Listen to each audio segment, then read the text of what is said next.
Here's an interesting one for you. Mark was talking about his speedo. The needle was jumping all over the place. It could only be one of two things. It could be the speedo cable, or it could be the clock itself. Ooh, that's expensive. Now, how are we going to test it? Well, I took the cable off, as you can see. So it's connected to the speedometer. We're going to use a drill to turn the cable. Now, that's the wrong way.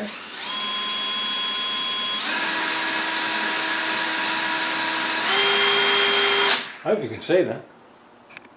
Let's zoom in. How fast can a Land Rover go?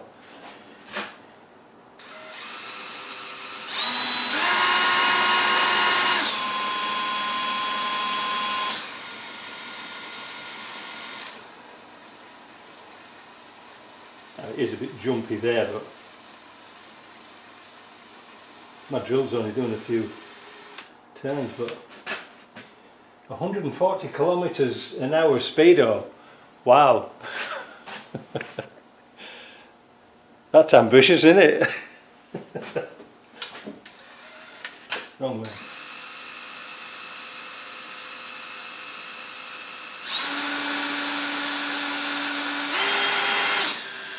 He said it was bouncing between 120 and 140 like this, but to me that speedo seems fine. But he's got another one here. That's got 317,000 kilometres on it, and that's only got 35,000 kilometres on it. So it shouldn't be the speedo. I don't know. Now what he asked me to do was fix these lights here as well at the same time. But as any of you know, you can't fix them when they're like that. You see they've got these little plastic things on here where you put your bulb in. Well, that screws onto your green lens inside, which have dropped inside. So they've been unscrewed or broken. The lens has dropped off inside the speedo, and they are virtually impossible to put back together again. You'd have to put maybe an LED bulb in there and just like clip it in. I'm not sure. Anyway, the thing about that one is, while it's down here, this is knackered. So they've picked up one of these, where did it come from? Let me see. This is a Raptor one. Sorry about that pause, I had to read the label. So this is a Raptor one. Everybody says, oh, you put Raptor ones on. Yes, got it right. So it comes with a sticker. And let's have a look and see how it, oh man, this is going to be good. There's bits everywhere now. So there's a little fitting kit, an Allen key. Ooh. Oh, this looks expensive. Wow. Yeah, nice job. You know why they put these vents here? It's to get a breeze coming over the top of the dash when you've got your vent open, because otherwise the vent's doing nothing. Also lets water in, but that's neither here nor there, is it? Yeah, nice piece of kit. I wonder what that was. So he's asked me to take this boost gauge off here and put it in place of the clock here that doesn't work. I can do that, that's not easy. But I'm just a bit perturbed about that speedo. So I think what I'll do is, on my travels, I'll take this speedo out and swap it over for that one when I get the dash thing or the binnacle removed. Let's get on to that. So I've got the gauges in. I took the same gauges out that were in the vehicle because I noticed that which was now the fuel, was it the fuel? No, the temperature was one number different. This was PRC 3105 and this was PRC 3106. I don't know what the difference is. I don't know what the difference is. I suppose I could look it up. But anyway, that's one that came out. Now, speedos. Which one are we going to fit this? Which speedo? Would you like a speedo with 317,000 kilometres on it? Not me. Well, I've plugged it in anyway. I've plugged the speedo in anyway, look. And you can probably see there, and I'll put my drill on.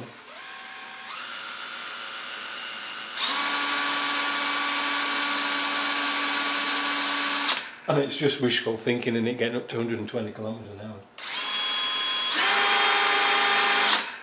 Now, I don't know if you can see very clearly, but I've put 6.6 of a kilometre on that already. 0.7. But the burning question is, can you really turn it backwards? Now, I'm not encouraging you to do this, but it might take a while. But will the numbers go backwards if I put the drill in reverse? Let's see. So we've just clicked over to a 5 there. Let's go backwards. The other one's going back 8, 7, 6.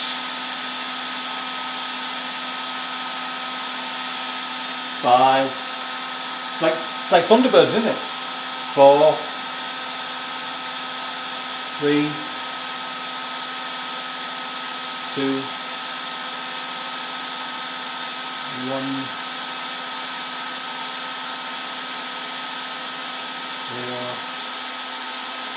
0. And the answer's no. So the trip meter will, but the main odometer is designed so you can't turn it back. Alright, so everything you saw on Ferris Bueller's Day Off wasn't really true. Yeah, I think I'll fit that one. I think I'll fit, no, not that one. With 300, I'll put this one in because it's not jumping about. But let's just have another test and see. They might have just got it in cockeyed, you know, when they put this in. I don't know. Right, let's have another go. There's something else I was going to mention. Oh yeah. When you put these in, this plastic, just drill out the hole in the plastic a bit for the size of the bolt. It's very tight to get in. You don't want to start to break up the plastic or anything. Right.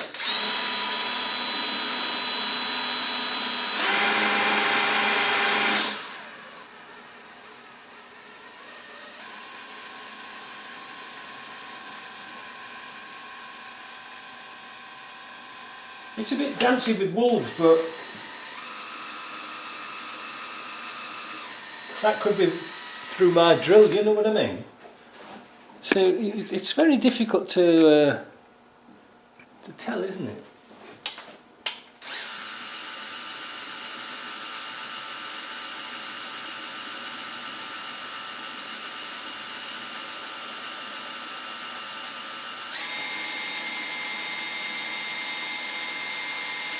See, 90 steady.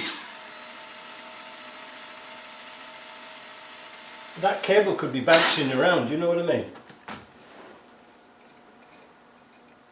I mean, even if I turn it by hand, it feels okay.